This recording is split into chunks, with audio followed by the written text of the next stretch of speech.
stop everything you are doing right now, because what I am about to tell you in the next few minutes could literally save your life or the life of someone you love. There is a virus spreading across the United States and across parts of the world right now that most doctors are not talking about in their waiting rooms, that most news channels are barely covering, and that is quietly sending people, especially adults over the age of 60, into intensive care units with almost no warning at all.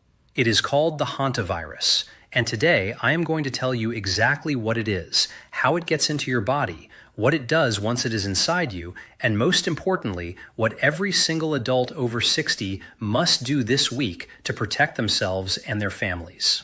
If you are new to this channel, I am a physician, researcher, and the author of work that has been cited in leading medical institutions across the country. I have spent decades studying how diseases affect the aging body differently from younger bodies, and what I am about to share with you today is urgent. According to data published by the Centers for Disease Control and Prevention, the case fatality rate of the most dangerous form of hantavirus, a condition called Hantavirus Pulmonary Syndrome, sits between 38 and 50%. That means nearly 1 in 2 people who develop the severe lung form of this disease do not survive it. And here is the part they are not telling you loudly enough. Adults over the age of 60 whose immune systems have naturally declined by up to 60% compared to a 30-year-old, are among the most vulnerable people on Earth to this virus right now. Before we dive in, I want to ask you something personal, and I genuinely want to hear from you because I read every single comment on this channel. Tell me in the comments section right now, how old are you, and have you recently been anywhere near a cabin, a storage shed, a barn, a garden, or any space that might have had mice or rodents? You might be surprised by what you discover when you really think about it. Drop your age and your answer below. I promise you, I will read it. Now, I am going to walk you through everything you need to know about hantavirus, from what it is, to how it spreads, to what it does to the human body step by step, to real reported cases of people who have been infected, to the most critical protective steps ranked from important all the way up to the single most powerful thing you can do right now. We are counting down from 5 to 1, and I need you to stay with me until the very end, because number 1 is the piece of information that could make the difference between life and death. And I will tell you right now, the number 1 item on this list is something almost no senior is doing, and the reason why is going to surprise you. Let us start at the very beginning. What exactly is hantavirus? Think of it this way. Imagine your body is a city, and your immune system is the police force protecting every street corner. Now, imagine a criminal so small and so clever that it slips through a ventilation shaft your lungs bypasses every checkpoint and goes straight for the power station, which in this case is your cardiovascular system and your respiratory system. That criminal is the hantavirus. It is a single-stranded RNA virus, which simply means it carries its genetic instructions in a fragile but highly efficient ribbon of material that it uses to hijack your own cells and force them to make copies of itself. It belongs to a family of viruses called Bunявiridae, and it has been present on this planet for thousands of years, living quietly inside rodent populations. The deer mouse is the primary carrier in North America. The rodent itself almost never gets sick. It simply carries the virus in its saliva, its urine, and its droppings, and it sheds it into the environment constantly, silently, and with no visible warning signs whatsoever. There are actually multiple strains of hantavirus found around the world. In North America, the primary strain responsible for severe illness is called sin nombre virus, which ironically translates from Spanish as the virus with no name. It was first identified in 1993 during an outbreak in the Four Corners region of the American Southwest, where a cluster of young, previously healthy Navajo individuals died of a mysterious respiratory illness that baffled physicians. In South America, a strain called Andes virus has been responsible for outbreaks in Argentina, Chile, and Brazil, and it carries the terrifying distinction of being the only known hantavirus strain capable of spreading from person to person. In Asia and Europe, different strains cause a condition called hemorrhagic fever with renal syndrome, which attacks the kidneys rather than the lungs. All of these strains share one thing in common. They exploit exactly the kind of immune vulnerabilities that naturally accumulate in the aging body. Now let us talk about how this virus spreads, because this is where I need you to pay very close attention. The primary route of infection is inhalation. You breathe it in. When infected rodents urinate, defecate, or shed saliva in an enclosed space, a garage, an attic, a basement, a cabin that has been closed for the winter, a garden shed, even the inside of an old car, the virus particles attach themselves to tiny dust particles and become aerosolized. When you walk into that space, when you sweep up droppings without protection, when you move boxes that have been sitting undisturbed for months, you inhale those invisible particles. They travel down your airway and reach your lungs, and the infection begins. Research published in the journal Emerging Infectious Diseases has found that the virus can remain viable and infectious in the environment for several days, and in cool, dry, sheltered conditions, potentially even longer. Secondary routes of infection include direct contact touching rodent droppings or nesting materials, and then touching your face, eyes, or mouth. There is also evidence of transmission through rodent bites, though this is far less common. And as I mentioned, the Andes virus strain in South America has documented cases of human-to-human transmission through close contact with an infected individual, which is why researchers around the world are watching it with extreme concern. The scientific references for everything I am sharing today are linked in the description below this video, and I encourage you to read them. Here is something critically important that I need every adult over 60 to hear. After the age of 65, your mucociliary clearance, that is the system of tiny hair-like structures lining your airways that trap and sweep out foreign particles before they can reach your lungs, declines in efficiency by approximately 30 to 40%, according to research from Johns Hopkins University School of Medicine. This means that the very first line of defense your body has against inhaled pathogens like hantavirus is significantly weaker in your body than it was 30 years ago. What a 35-year-old might inhale and partially clear before it reaches the deep lung tissue, a 68-year-old is far more likely to have reached the alveoli. Those are the tiny air sacs deep in your lungs where gas exchange happens and where hantavirus does its most devastating damage. So what actually happens when hantavirus enters the body? This is where I want to walk you through the timeline, because understanding the progression is absolutely essential. The incubation period, that is the time between exposure and the appearance of symptoms, ranges from 1 to 8 weeks, with most people developing symptoms between 2 and 4 weeks after exposure. This long, silent window is one of the most dangerous features of this virus, because you can feel completely fine and have no idea that a storm is building inside you. The illness begins in what physicians call the prodromal phase. Think of this phase like the sky darkening before a hurricane. For the first 3 to 5 days, the infected person experiences symptoms that feel almost exactly like the flu. Fever, fatigue, muscle aches, particularly in the large muscles of the thighs, hips, and back. Headache, dizziness, and sometimes chills. Some patients report nausea and vomiting. At this stage, the vast majority of people, including many physicians who are not specifically looking for it, would not suspect hantavirus. They would assume influenza, COVID-19, or a common viral illness. This is the window during which the virus is quietly replicating inside the cells lining your blood vessels, called endothelial cells. As it multiplies, it begins to cause those cells to leak. And this is where everything changes. Within 4 to 10 days of the initial symptoms, the disease enters what is called the cardiopulmonary phase. This is the phase that sends people to the emergency room.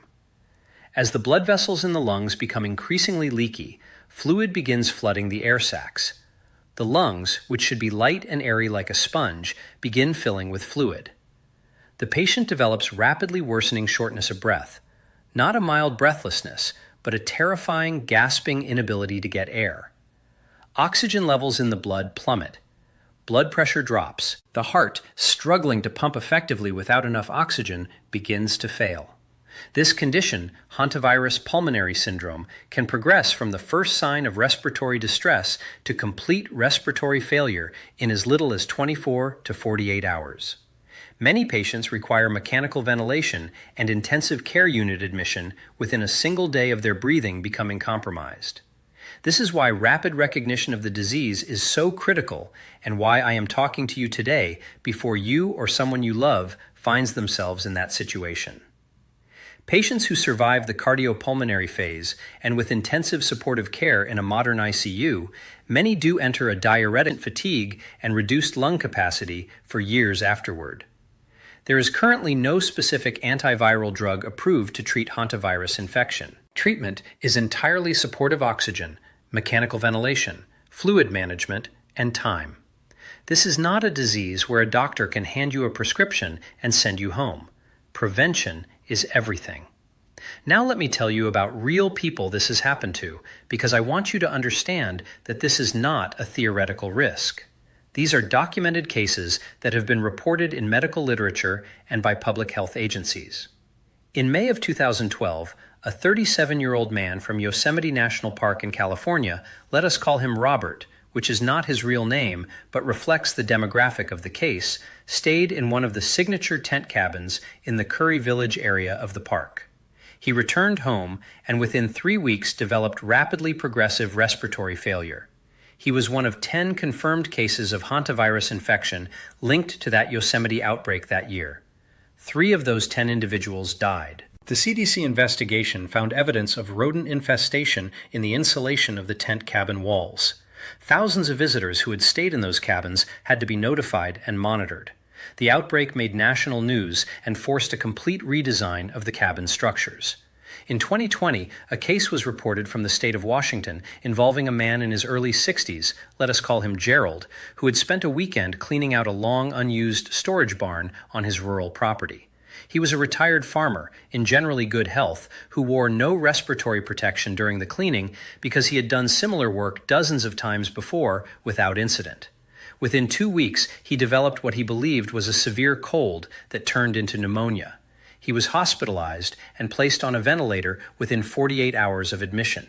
He survived after 18 days in the ICU, but he spent the following 8 months in pulmonary rehabilitation and reported that his breathing capacity never fully returned to what it had been before. In Chile and Argentina, the Andes virus strain has produced multiple documented clusters of person-to-person transmission, including a 2019 outbreak in the Chubut province of Argentina that resulted in 29 confirmed cases and 11 deaths. Health authorities identified chains of transmission moving through households and even, in one documented instance, to a healthcare worker who had cared for an infected patient. The World Health Organization issued guidance in response to that outbreak, and the scientific references are available in the description below. In Colorado, Utah, and New Mexico states within the historical endemic zone of Sin Nombre virus, public health departments regularly report sporadic cases, particularly in the spring and summer months when rodent populations peak and people spend more time in outdoor structures. In 2023, the Colorado Department of Public Health confirmed 3 cases of Hantavirus Pulmonary Syndrome, 2 of which involved adults over the age of 65. One of those individuals did not survive. Now I want to talk to you about the 5 things every adult over 60 must do this week, ranked from important all the way up to the single most critical action you can take. And I want you to stay for number 1, because it is the thing almost nobody is doing, and the reason why is something you need to hear. Coming in at number 5 is this: do a complete rodent audit of every enclosed space on your property this week. Not next month, this week. I am talking about your garage, your basement, your attic, your garden shed, any outbuildings, your crawl space, and any stored vehicles that sit unused for extended periods. You are looking for the signs of rodent activity: droppings, which look like small, dark grains of rice, gnaw marks on wood, plastic, or food packaging, nesting materials made from shredded paper, insulation, or fabric, grease marks along walls where rodents travel repeatedly, and the distinctive musty odor that an active rodent infestation produces. Do not do this inspection by bending down and sniffing in enclosed spaces without protection. Stand back, open doors and windows first, and let the space air out for at least 30 minutes before entering. If you find evidence of rodents, do not sweep, do not vacuum, and do not disturb the area with a broom. I will explain exactly what to do instead when we get to number 2. The reason this audit is so important is that research from the University of New Mexico's Department of Biology found that nearly 12% of deer mice trapped in rural areas of the American Southwest carry Sin Nombre virus. 12%. That means roughly 1 in 8 mice in those regions is a walking biological hazard. And for your body, specifically after 70, your innate immune response, the rapid-fire first responder system that attacks pathogens before your adaptive immune system even gets mobilized, fires at roughly 40% of the efficiency it had when you were 40. You simply do not have the biological margin for error that a younger person has. The synergy tip here is to do this audit in pairs. Bring another person with you, both so that you have help and so that someone knows where you are and can get you out of an enclosed space quickly if you feel any respiratory distress. Now stay with me, because number 4 is something almost everyone gets dangerously wrong. Number 4 on our list is proper personal protective equipment, and I need to be very specific because the type of protection matters enormously. When you enter any space with evidence of rodent activity, you must wear an N95 respirator mask, not a surgical mask, not a cloth mask, but a certified N95 respirator that creates a tight seal around your nose and mouth and filters out at least 95% of airborne particles. A standard surgical mask allows air to flow around the edges and provides essentially no protection against aerosolized hantavirus particles, which are small enough to slip through those gaps with every breath you take. You also need disposable nitrile gloves to protect your hands from direct contact with droppings or nesting materials. If the infestation is significant, a disposable Tyvek suit or old clothing that you can immediately bag and wash in hot water is advisable. I know this sounds like a lot. I know it feels like overkill for a trip to the garage, but I want you to think about it this way. The protective equipment costs approximately $15 to $20 at any hardware store. The average ICU stay costs between $3,000 and $10,000 per day, and no amount of money buys back the lung function lost to Hantavirus Pulmonary Syndrome. After the age of 75, your body loses approximately 35% of its pulmonary reserve, that is, the extra breathing capacity that kicks in when your lungs are under stress. You have less margin than you think. Pair your protective equipment with pre-ventilation. Open all windows and doors to any contaminated space and allow fresh air to circulate for at least 30 minutes before you enter. This dramatically reduces the concentration of aerosolized viral particles in the air. Now let me tell you about number 3, and this is the one I see people get completely wrong almost every time.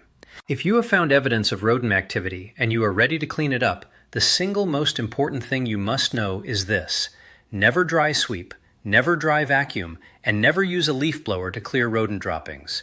These actions aerosolize the virus particles and create a cloud of infectious material that you will then inhale directly into your lungs. Instead, the CDC recommends a very specific protocol. You wet the area thoroughly with a disinfectant solution, either a commercial disinfectant or a mixture of 1.5 cups of household bleach per 1 gallon of water, and you let it soak for at least 5 minutes. Then, while wearing your N95 and gloves, you use paper towels or disposable cloths to pick up the dampened material and place it immediately into a sealed plastic bag. The bag then goes into a second sealed bag and is disposed of in a covered trash container. All surfaces where rodents have traveled should be wiped down with the same bleach solution. Mop hard floors with the solution. Steam clean carpets if possible. This wet cleaning method prevents the virus particles from becoming airborne and cuts your exposure risk by an estimated 90% compared to dry sweeping, according to guidelines published by the New Mexico Department of Health. For your aging immune system, this is not optional technique. This is the difference between a manageable exposure risk and a potentially fatal one. Right here, I want to pause and say something to everyone watching. If this information is valuable to you, and I hope it is, please take 5 seconds right now and click the like button below this video and subscribe to this channel if you have not already. I release new information every week that is specifically designed for adults over 60, and the YouTube algorithm only shows these videos to more people who need them when you engage with them. So please like, subscribe, and share this with someone in your life who you care about. It costs you nothing, and it could save a life. Now, number 2, and this one surprises people every single time I bring it up. Number 2 on our list is knowing the symptoms with enough precision to act fast, because the window between the beginning of symptoms and the point of no return in hantavirus infection is measured not in days, but in hours. Here is the specific pattern of symptoms that should send you to an emergency room immediately. Not urgent care, not your primary care physician's office 2 days later, but an emergency who has had any potential rodent exposure in the past 1 to 8 weeks is a medical emergency. You need to tell the emergency room physician specifically and loudly, "I may have been exposed to hantavirus. I was near rodents. Please test me." Do not assume the physician will connect the dots. In a busy emergency room, hantavirus is not the first thing on anyone's differential diagnosis list. You are the most important advocate for yourself in that moment. Research published in Annals of Internal Medicine found that patients who communicated a potential hantavirus exposure history to their treating physician within the first 24 hours of respiratory symptoms had dramatically better outcomes than those whose exposure history was identified later. Early recognition means earlier transfer to a facility with an ECMO machine. That stands for extracorporeal membrane oxygenation, essentially an artificial lung that can support breathing while your body fights the infection, and earlier access to the intensive supportive care that gives survivors their best chance. After 65, your inflammatory response is paradoxically both weaker and more chaotic, a phenomenon researchers at Stanford University's School of Medicine call inflammaging, which means your body may not mount the early warning signs of illness as robustly as a younger person's. You may feel less sick than you actually are. Take symptoms seriously. Act fast. And now, number 1. The single most powerful thing every adult over 60 must do this week. Are you ready? It is this. Have a direct, specific conversation with your primary care physician about your hantavirus risk profile before you clean, before you go near rodent-prone spaces, and before the summer rodent season peaks. I know, you were expecting something more dramatic, but here is why this is number 1. A 2022 survey conducted by the American Geriatric Society found that fewer than 8% of adults over 65 had ever discussed zoonotic disease risk, that is, diseases transmitted from animals to humans, with their primary care provider. And yet, physicians can do something profoundly important for you that no amount of bleach or N95 masks can do.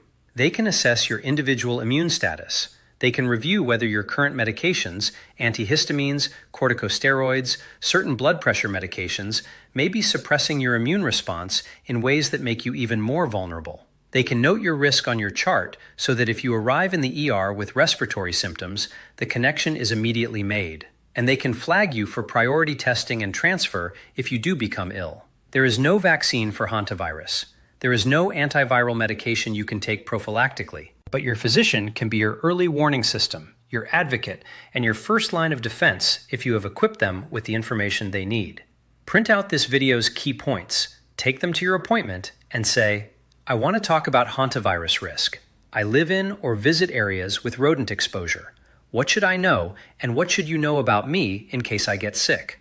That conversation for a 68-year-old woman in rural Colorado or a 74-year-old man who summers in a cabin in New Mexico could be the conversation that saves her life or his life. Your synergy strategy here is to combine this physician conversation with the rodent audit from number 5, so that you are walking into that appointment with specific, concrete information about your actual exposure risk.